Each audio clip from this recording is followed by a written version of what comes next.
Hello and welcome back. Today I'm at the newest hotel at Walt Disney World, Island Tower at Disney's Polynesian Village Resort. Join me as I explore this resort and reveal some of its best features. I walk through the front doors and the lobby immediately takes my breath away. The first thing I notice is the light. The original Polynesian lobby, as nice as it is, has a darker, moodier vibe with its central tiki statue and low lighting. Island Tower is the complete opposite. It's bright, airy, and open. Towering windows stretch from floor to ceiling, flooding the space with natural light.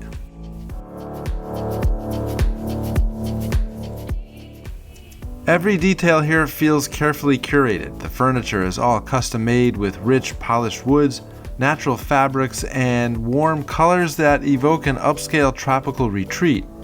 There are hidden Moana-inspired details everywhere if you look closely.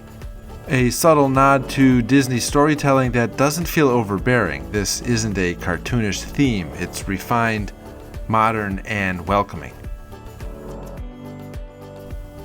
One of the things I love most about Island Tower is its sense of privacy. Access to the rooms and upper floors is secured by your magic band or room key.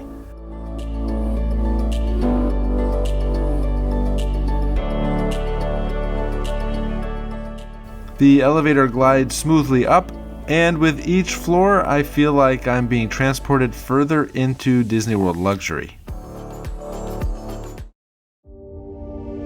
I open the door to my Deluxe studio. I'm instantly impressed by the space. At around 400 square feet, this isn't just a standard hotel room, it's a thoughtfully designed vacation home. Disney has used this layout before at the Disneyland Hotel Villas in California, and it's clear they've perfected the formula here. The main bed is plush and inviting with crisp linens and a mix of soft and firm pillows. But my favorite feature is the Murphy bed that folds down from the wall. Not only is it incredibly easy to use, but it's also comfortable, a far cry from the lumpy sofa beds that you find in most hotels. When it's down, it reveals a charming piece of Moana-themed artwork, a perfect example of Disney's ability to add storytelling through design. The kitchenette is compact but impressively functional. You get a mini dishwasher, a dual-function coffee maker, both K-cups and drip, enough dishes for small meals, and even a quick toaster for, Pop-Tarts, of course. It's not designed for elaborate cooking, but it's perfect for a quick breakfast before hitting the parks or a late-night snack after watching fireworks.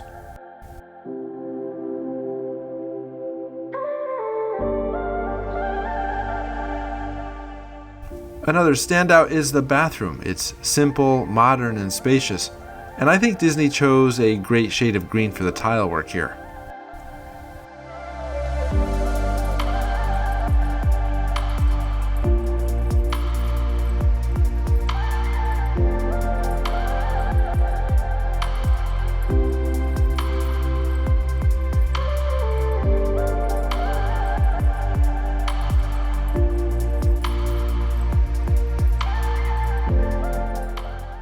And then there's the balcony. Every room in Island Tower comes with a private outdoor space.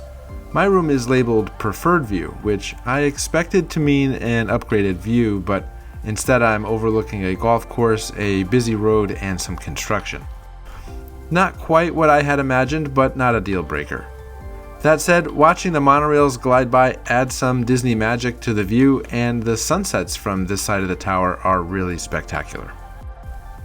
Nightly rates here range from $700 to $900, which is steep for a hotel room in Orlando, but when you factor in the size of the rooms, the amenities, and the unbeatable location, it's a splurge that makes sense for a special trip. Now, let's head to one of my favorite parts of Island Tower, the Terrace Gardens. Well, first, let me figure out how to open the doors here. Disney built several outdoor terraces into the design of this building, and they are jaw-dropping. 2 terraces overlook the Seven Seas Lagoon with Cinderella Castle and Disney's contemporary resort clearly visible in the distance. This is the kind of view that makes you pause just to soak it all in.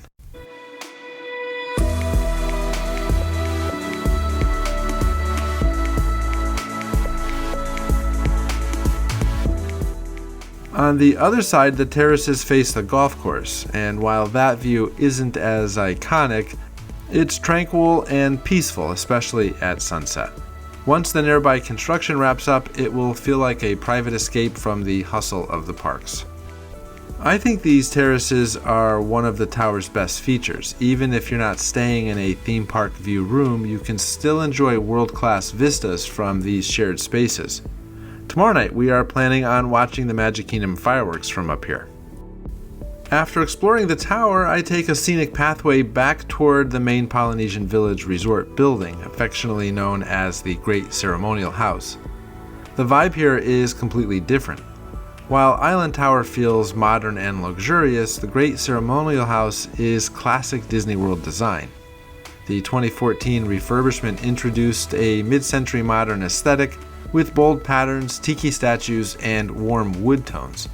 I love that Disney has kept this space nostalgic without feeling dated.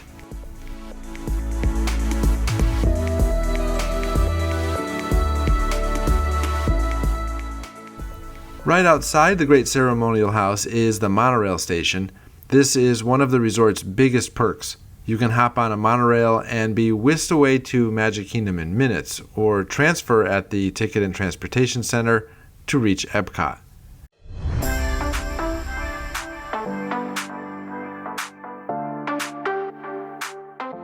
If you're up for a walk, you can skip the transfer and head straight to the TTC on foot, saving quite a few minutes of travel time. And before lunch, I stop at Boutique, one of the most unique resort gift shops at Walt Disney World.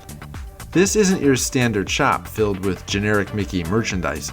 Boutique carries resort-exclusive items, Polynesian-inspired home decor, and curated selections of apparel and art. It's the kind of place where you find something truly special to remember your stay here. Now, when it comes to food, the Polynesian is legendary, and no trip here is complete without a meal at Ohana, one of my absolute personal favorites at Walt Disney World. In the mornings, this restaurant hosts a lively character breakfast with Lilo and Stitch, but at night it transforms into a Polynesian feast. For around $70 per adult, you'll enjoy skewers of grilled meats, the famous Ohana noodles, I love those, and bread pudding that's worth the trip alone. The all-you-can-eat style makes it perfect for a family celebration.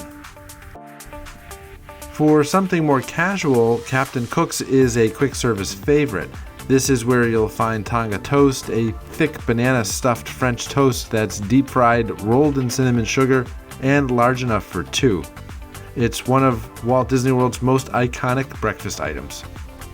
And then there's Trader Sam's Grotto. This tiny tiki bar is packed with personality. Order certain drinks and you'll trigger special effects like erupting volcanoes or sinking ships. It's part bar, part show, and always worth the wait. As evening settles in, I decide to take full advantage of the Polynesian's location and hop on the monorail for a quick ride to Magic Kingdom. The park feels completely transformed at night as I make my way down Main Street, USA. Crowds gather along the sidewalks. Anticipation is building for the brand new nighttime parade, Mickey's Starlight Parade. When the music swells and that first float rounds the corner, the street comes alive with shimmering colors and dazzling lights. It's a great way to spend the evening.